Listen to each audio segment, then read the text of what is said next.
Hi, my name is Ryan McDaniel. You also know me as Loremeister. I'm the lead content manager for S2 Games. Today we're going to talk about the new buildings and towers in the 3.0 map design. The new buildings and towers are very intentionally done once again. Like everything in 3.0, it's done with intention for both the new and existing player base. And with the 3.0 towers, we think we've really accomplished something that's going to be immediately noticeable for everyone who's playing the game. For the new player coming in, there's going to be a more dynamic feel for the towers themselves. And then for the veteran player, they're going to be able to see a new level of detail they never had before in the towers. The biggest changes is actually the towers have new animations. Before they were static, they didn't actually have an animation at all for either the attacks or an idle. Now they're actually living parts of the game, kind of like the map itself. The towers each have their own idle animations, so you'll see the various weapon pieces. That's also a new point.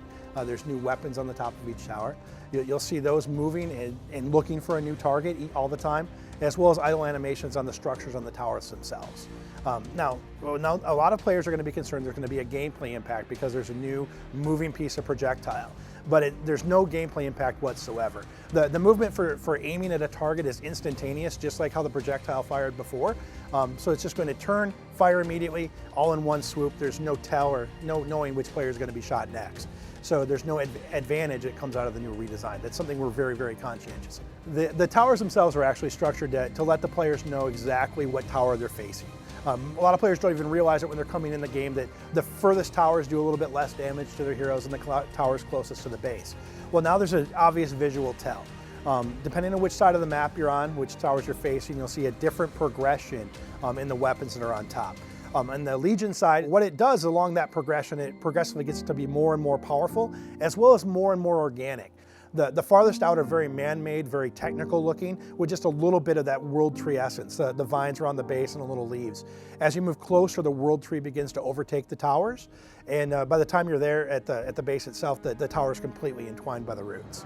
The Hellborn has a different theme from the Legion, of course, where the Legion's life-based. The Hellborn starts out very structured, like it was created, and then it gets more and more corrupted by the lava and the flows that come up from the earth. So by the time you're getting all the way into the base there, it's basically this volcanic plume where these giant hands are jutting out, firing bolts of mystic damage. When designing the buildings for both the Hellborn and Legion, we were thinking along very organic themes. We talked about, just like in the towers where we thought about the influence of the world tree and the influence of corruption on the towers, we tried to look at the buildings for something similar. The Legion side still has a more structured feel. It feels more like a medieval village, and it's very intentional. You'll see pieces of the world tree entwined around the various buildings, but you can still tell they're man-made structures.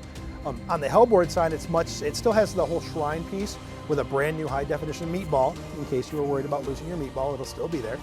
And the Hellborn base itself is much more infernal in design. It's got a lot of negative energies there. It's a lot of hellfire. You'll see demons. You'll see the temples themselves look like a demonic maw.